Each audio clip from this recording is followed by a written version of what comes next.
அனைவருக்கும் வணக்கம். PGTRB Tamil, UGTRB Tamil, டிஎன்பிஎஸ்சியில் கேட்குற எல்லா தகுதி தேர்வோட ப்ரீவியஸ் இயர் கொஷின்ஸ் நம்ம பார்க்க போகிறோம். இதெல்லாம் பார்த்தீங்கன்னா ரொம்ப சிம்பிளாக தான் இருக்கும். இதை பார்த்தீங்கன்னாவே உங்களுக்கு போதும், கண்டிப்பாக மினிமம் மார்க் ஸ்கோர் பண்ணிடலாம்.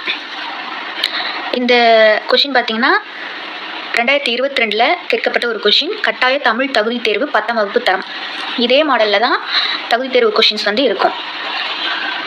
ஃபஸ்ட்டு கொஷின் பாருங்கள். மொத்தம் 100 கொஷின்ஸ் இருக்குது. நம்ம 50-50 பார்க்கலாம், ஏன்னா ரொம்ப வீடியோ பெருசாகிடும். ஃபஸ்ட்டு 50 ஒரு வீடியோ பார்க்கலாம், அடுத்து 50 பார்க்கலாம். ஃபஸ்ட்டு கொஷின் பாருங்கள். ஆன்சர்ஸ் எல்லாமே இருக்கும். பால் கூட்டல் ஊறும் என்பதனை சேர்த்தெழுத கிடைக்கும் சொல். ரொம்ப சிம்பிளாக இருக்குது பாருங்கள். பால் ஊறும். ரெண்டாவது கொஷின் பாருங்கள். வான் கூட்டல் ஒளி வானொலி. கல் கூட்டல் தீது கக்ரீது. இது எந்த ரீ வரும் அதெல்லாம் நல்லா பார்த்துக்கோங்க. இது எல்லாமே ஸ்கூல் புக்ஸில் இருக்குது. 10th புக்கை ஓவரால் ஃபுல்லாக நல்லா கவர் பண்ணிட்டீங்கன்னாவே அதுலேருந்தே மேக்ஸிமம் கொஷின்ஸ் வரும். நம்ம மினிமம் மார்க் எடுத்தாவே போதும், ஏன்னா இது எலிஜிபிள் தான். அடுத்து 4th கொஷின். களம் கூட்டல் ஏரி சேர்த்து எழுதுக. களம் ஏரி. பாருங்கள், சேர்த்து எழுதுக பிரித்து எழுதுகளே எத்தனை கொஷின்ஸ் வந்திருக்குன்னு 4 கொஷின்ஸ் இருக்குது. 5வது கொஷின் பாருங்கள். பெயர் அறியா பிரித்து எழுதுக. பெயர் கூட்டல் அறியா. நீள் உழைப்பு பிரித்து எழுதுக. நீள் கூட்டல் உழைப்பு. 7 பாருங்க. பாடான் திணை. இது கொஞ்சம் நல்லா பார்த்துக்கோங்க. பாடு கூட்டல் ஆண் கூட்டல் திணை. இது இலக்கணத்தில் வரும். பாடப்படும் ஆண்மகனின் ஒழுக்கம். ஸோ பாடு கூட்டல் ஆண் கூட்டல் திணை. இதோட ஆன்சர். கேள்வி எண் 8. எதிர்ச்சொல்லை எடுத்து எழுதுக. அல். இதோட எதிர்ச்சொல் பகல்னு கொடுத்துருவாங்க. அல்னா என்னன்னா இரவு. அல்னா இரவு. இரவோட எதிர்ச்சொல் பகல். அல்லும் பகலும் அதுலேருந்து நீங்கள் கண்டுபிடிச்சிடலாம். எதிர்ச்சொல் தருக. ஐயம். ஐயம்னா எதிர்ச்சொல். 10வது கொஷின். அகத்திணை அல்லாததை கண்டறிக. குறிஞ்சி முல்லை மருதம் இது எல்லாமே அகத்திணை. காஞ்சி. காஞ்சினா நிலையாமை அப்படின்னு பொருள். காஞ்சி தான் அகத்திணை அல்லாதது. 11. தவறான இணையை கண்டறிக. சிலை. வில். தேவ்னா பகைமை. புல் பறவை இது எல்லாமே கரெக்டு. சேர்ந்தனன்றது தவறான இணை. பொருந்தா இணையை கண்டறிக. கொற்றவை கிணறு. திருமால் காட்டாறு. முருகன் சுனைநீர். இந்திரன் செங்கழுநீர். இந்திரன் செங்கழுநீர் பொருந்தாத இணை. இது இலக்கணத்தில் ஒரு பாக்ஸ் கொடுத்துருப்பாங்க. அந்த பாக்ஸில் நீர் பனை யாழ் இதெல்லாமே கொடுத்துருப்பாங்க. கடவுளுக்கு என்னென்னு சொல்லிட்டு எல்லாமே கொடுத்துருப்பாங்க. அதை பார்த்துக்கோங்க. அடுத்து 13. பொருந்தாத சொல்லை கண்டறிக. விளம்புதல் செப்புதல் மொழிதல் இது எல்லாமே நம்ம பேசுறத குறிக்கும். கேட்டல் மட்டும்தான் வித்தியாசமாக இருக்குது. ஸோ பொருந்தாதது கேட்டல். பொருந்தா இணை எது? தூறுனா புதரின் அடிப்பகுதி. வெங்கழினா காய்ந்த களி. செம்மல் வாடிய பூ இது எல்லாமே கரெக்ட். கொழுந்தாடை காய்ந்த கட்டைன்னு கொடுத்துருக்காங்க. கொழுந்தாடை கொழுந்து அப்படின்னாவே அது பசுமையாக இருக்கிறது. காய்ந்த கட்டை கிடையாது. ஸோ இது மட்டும்தான் வித்தியாசமாக இருக்குது. Answer D. கொழுந்தாடை காய்ந்த கட்டை. 15. பொருந்தா சொல்லை கண்டறிக. ஏரி குளம் ஆறு இதெல்லாமே நீர்நிலைகளை குறிக்குது. குணம் மட்டும்தான் பொருந்தாமல் இருக்கு. அடுத்து 16. பொருந்தா சொல்லை கண்டறிக. சூம்பல் சொத்தை அழுகல் கடலை அப்படின்னு கொடுத்துருக்காங்க. இல்லை இந்த சூம்பல் சொத்தை அழுகல்லாம் இந்த பழம் காய்கள்லாம் வாடி போகிறத குறிக்குது. கடலைன்றது அது கடலை குறிக்குது. இது மட்டும் வித்தியாசமாக இருக்கும். ஸோ கடலை ஆன்சர். வலுவற்ற தொடரை கண்டறி. அதாவது சரியாக இருக்கிற தொடர் எதுன்னு கேட்டிருக்காங்க. செழியன் வந்தான் இதுதான் கரெக்டாக இருக்குது. செழியன் வந்தது அப்படின்னு வராது. வந்துட்டான் அப்படின்னும் வராது. செழியன் வந்தால் பெண்பால் வராது. ஸோ செழியன் வந்தான் கரெக்டாக இருக்குது. இதெல்லாம் பேசிக்காக தான் இருக்குது. மரபு சொல்லை பொருத்தி எழுதுக. சோறு உண். ஃபஸ்ட்டுக்கு 4. முறுக்கு தின். செகண்டுக்கு 1. தண்ணீர் குடி. பால் பருகு. அப்போ பார்த்தீங்கன்னா 4 1 2 3 ஆப்ஷன் சி. அடுத்து 19. மரபு பிழை இல்லாத தொடர் எது? கோழி கூம்னு கொடுத்துருக்காங்க. கோழி கொக்கரிக்கும்னு வரும். சேவல் கொக்கரிக்கும்னு மாற்றி கொடுத்துருக்காங்க. சேவல் தான் கூவும். நாய் கத்துன்னு கொடுத்துருக்காங்க. நாய் குறைக்கும். ஸோ காகம் கரைன்றது சரி. Option D. அடுத்து 20. சந்திப்பிழையற்ற தொடர் எது? எங்கள் ஊர் கோயிலில் குதிரை சிற்பங்கள் உள்ளன. அழகிய கலைகளை பற்றி அறிந்தோம். இங்கே குதிரை இச்சு வரும். இங்கு கலைகளை பற்றி இப்பு வரும். அடுத்து சி பாருங்க. மூங்கிலை கொண்டு பல வகையான கைவினைப் பொருட்கள் செய்யப்படுகின்றன. இது கரெக்டாக இருக்குது. டி பாருங்க, பாய் என்பது படுக்க இப்பு வரும், படுக்க பயன்படுவது. ஸோ சந்திப்பிழையற்ற தொடர் சி. பிறமொழி சொல்லற்ற தொடர் எது? ஆலயத்திற்கு சென்று இறைவனை வணங்கினேன். இதுதான் சரியா இருக்கு. ஃபர்ஸ்ட் பாருங்க, கொடுங்கோல் அரசன் அக்கிரமம் செய்தான். நம்ம அநியாயம் அப்படின்னு சொல்லுவோம். குழந்தைக்கு கண் திருஷ்டி, திருஷ்டின்னு சொல்ல மாட்டோம். ஆகாசத்தில் பட்சி பறந்தது. பட்சின்றது பிறமொழி சொல். So option D. அடுத்து சந்திப்பிழையற்ற வாக்கியங்களை கூறுக. அந்த காட்சியை பார், அந்த காட்சியை பார். இது கரெக்டாக இருக்குது. இதெல்லாம் இக்கு வந்து இல்லை. ஸோ தப்பு. இதில் இக்கு இருக்குது, இப்போ இல்லை.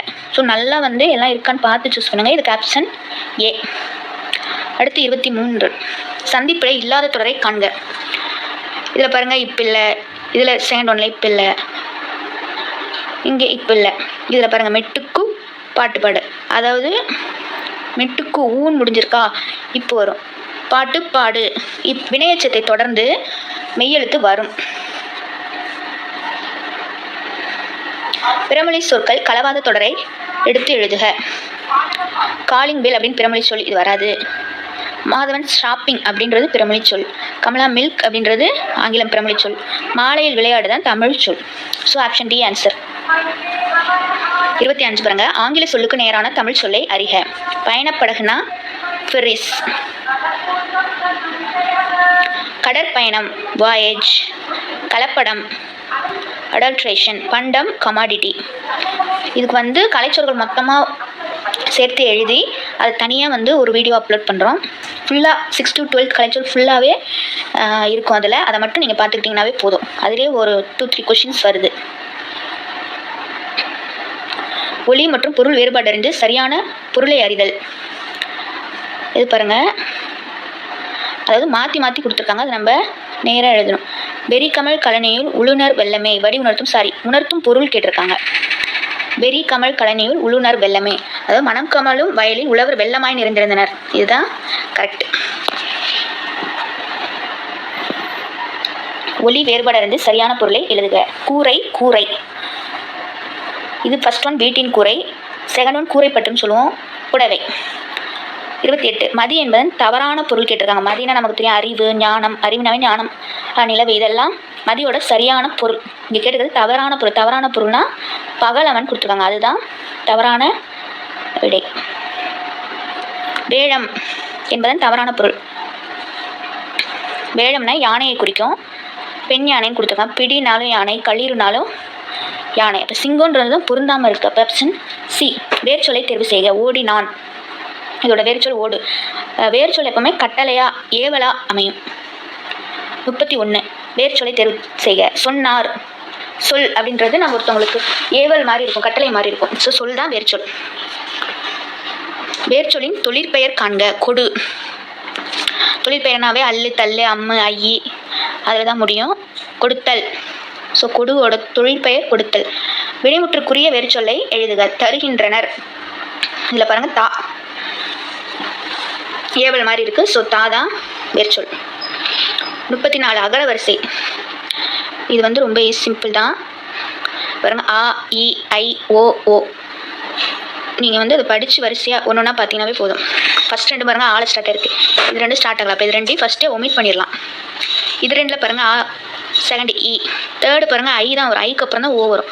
அப்போ இதை ஒமிட் பண்ணிட்டீங்கன்னா ஆப்ஷன் பிஎன் ஆன்சர். அடுத்து 35 அகர வரிசைப்படி சொற்களை சீர் செய்க. இதில் லாஸ்ட் 2 பாருங்கள், ஆளை ஸ்டார்ட் ஆகிருக்கு. இது 2ம் தவறு. ஃபஸ்ட் 2 அப்போ வராது. செகண்ட் இ, தேர்டு இ இருக்குது. ஃபோர்த்து பாருங்கள், ஊக்கு அப்புறம் தான் ஏ வரும். ஸோ சியும் வராது. ஆப்ஷன் டி தான் கரெக்ட். அடுத்தும் அகர பாருங்கள், அகர வரிசையிலே எத்தனை கொஷின்ஸ் இருக்குன்னு இது பாருங்கள். ஃபஸ்ட்டு காலை ஸ்டார்ட் ஆகுது. ஏவும் சியும் காலை ஸ்டார்ட் ஆகுது. அப்போ மற்றதெல்லாம் ஒமிட் பண்ணிடலாம். மற்றதெல்லாம் கீ கோக்கு போயிடுச்சு. அடுத்து பாருங்கள், காவுக்கு அப்புறம் கா, இது கீக்கு போயிடுச்சு. ஸோ இதையும் ஒமிட் பண்ணிடலாம். அப்போ ஆப்ஷன் ஏ தான் ஆன்சர். அகர வரிசையில் எழுதுக. மறுபடியும் இதில் இது ஒன்று தான் ஆளை ஸ்டார்ட் ஆகுது, உடனே ஆன்சர் போட்டுடலாம். அடுத்து 38 அகர வரிசையில் எழுதுக. இதில் ஆவும் ஏவும் சியும் வந்து ஆளை ஸ்டார்ட் ஆகுது. அடுத்து பாருங்கள், இதுதான் ஆளை ஸ்டார்ட் ஆகுது. அப்போ இதுதான் ஆன்சர். அடுத்து அகர வரிசையில் சொற்களை சீர் செய்ய. இது 2யும் ஒமிட் பண்ணிடலாம். இது வாழை ஸ்டார்ட் ஆகுது, இது ஒமிட் பண்ணலாம். இது வா. So option B. அகர வரிசைப்படி சொற்களை சீர் செய்க. இது பாருங்க, தா வரிசை கொடுத்துருக்காங்க. ஃபர்ஸ்ட் தா தான் வரும், ஈஸியாக டக்குன்னு போட்டுடலாம். அடுத்து 41, சொற்களை முறைப்படுத்தி சொற்றொடராக்குக. மிகப்பெரிய சாண்டியாகோ மீனை பிடித்தான். சாண்டியாகோ மிகப்பெரிய மீனை பிடித்தான். இது நம்ம வந்து இந்த எக்ஸாமில் அப்போ நம்ம நல்லா ஒரு தடவைக்கு 2 தடவை வாசித்து பார்த்தாவே நம்ம ஈஸியாக அதை போட்டுடலாம். 42, சொற்களை ஒழுங்குபடுத்தி சொற்றொடராக்குதல். புகழ்பெற்ற சான்றோர்கள் உழைத்து உள்ளனர் பிறருக்காக. இப்படின்னு ஒரு சென்டென்ஸு அமையாது. பிறருக்காக உழைத்து புகழ்பெற்ற சான்றோர்கள் உள்ளனர், இது வந்து கரெக்டாக இருக்குது. மீதியெல்லாம் படித்து பார்த்தீங்கன்னா உங்களுக்கு தெரியும், அதெல்லாம் தவறாக தான் இருக்கும். அப்போ ஆப்ஷன் பி. 43 பாருங்கள், கடைக்கு போவாயா என்ற கேள்விக்கு போக மாட்டேன் என மறுத்து கூறுறது வந்து மறைவிடை. இது இலக்கணத்தில் வருது. அடுத்து 44, விடை வகையை கண்டறிக. இப்போ கொடுத்துருக்காங்க, அது எந்த விடை அப்படின்னு நம்ம சூஸ் பண்ணுவோம். என்னுடன் ஊருக்கு வருவாயா என்ற வினாவிற்கு வராமல் இருப்பேனா, அது நல்லாவே தெரியும் நமக்கு. வினா எதிர் வினாதல். நம்ம ஒன்று கேட்கறதுக்கு வித்தியாசமாக பதில் சொல்கிறது. நம்மள்ட்டே ஒரு கேள்வி கேட்கறது வினா எதிர் வினாதல். திருப்பி நம்ம ஒரு கேள்வி கேட்போம், அதுக்கு ஆன்சர் பண்ணாமல் நம்மளே ஒரு கேள்வி கேட்கறது வினா எதிர் வினாதல் விடை. 45, விடை கேட்ட வினாவை தேர்ந்தெடுக்க. தேவநேய பாவனர் மொழி ஞாயிறு என்று அழைக்கப்படுகிறார். தேவநேய பாவனர் எவ்வாறு அழைக்கப்படுகிறார்? இதுதான் கரெக்டாக இருக்குது. மற்றெல்லாம் படித்து பார்த்தீங்கன்னா உங்களுக்கு தெரியும். வினா எண் 46, விடை கேட்ட வினா அமைக்கன்னு கேட்டிருக்காங்க. தொடக்க காலத்தில் மனிதர்கள் தனித்தனி குழுக்களாக வாழ்ந்து வந்தனர். தொடக்க காலத்தில் மனிதர்கள் எங்கு வாழ்ந்தனர்? இங்கே பிளேஸ் கொடுக்கல, இது வராது. தொடக்க காலத்தில் மனிதர்கள் எப்படி வாழ்ந்தார்கள்? அப்போ தனித்தனி குழுக்களாக வாழ்ந்தார்கள். ஸோ இதுதான் கரெக்ட். இது நம்ம எக்ஸாம்பிள் படித்து பார்த்தாவே நமக்கு வந்து விடை தெரியும். அடுத்து பாருங்க 47, இரு வினைகளின் பொருள் வேறுபாடு அறிதல். சரியான தொடரை தேர்ந்தெடு. பணிந்து இதோட மீனிங் என்ன, பணித்து இதோட மீனிங் என்ன, அதை வச்சு கொடுத்துருக்காங்க. இது கரெக்டாக சூஸ் பண்ணும். இறைவனை பணித்தால் பெற்றோர் பணிந்தனர். இது வந்து ஒரு சென்டென்ஸாகவே அமையல, இப்போ இது வராது. இறைவனை பணிந்து செல்ல வேண்டும் என பெற்றோர் பணித்தனர். இந்த சென்டென்ஸ் தான் கரெக்ட். 48, இரு வினைகளின் பொருள் வேறுபாடு அறிதல். சரியான தொடரை தேர்ந்தெடு. மாறு மாற்றி. அப்போ ஃபர்ஸ்ட் ஒன்று பாருங்கள், மாறு வேடத்தில் பரிசு பெற்றவுடன் வேடத்தை மாற்றிக்கொண்டார். ஸோ இது கரெக்டாக இருக்குது ஃபர்ஸ்ட் ஒன்று. அப்போ ஆப்ஷன் ஏ. 49 பாருங்கள், உள்ளங்கை நெல்லிக்கனி போல. உள்ளங்கையில் நெல்லிக்கனி இருந்தால் வெளிப்படையாக தெரியும் இல்லையா? ஸோ ஆப்ஷன் டி, வெளிப்படையான தன்மை. கிணறு வெட்ட பூதம் கிளம்பியது போல. ஓமை கூறும் பொருள் தருக. கிணறு வெட்ட பூதம் கிளம்புறதுன்றது ஒரு எதிர்பாரா நிகழ்வு. ஸோ 50 கொஷின்ஸ் முடிச்சாச்சு.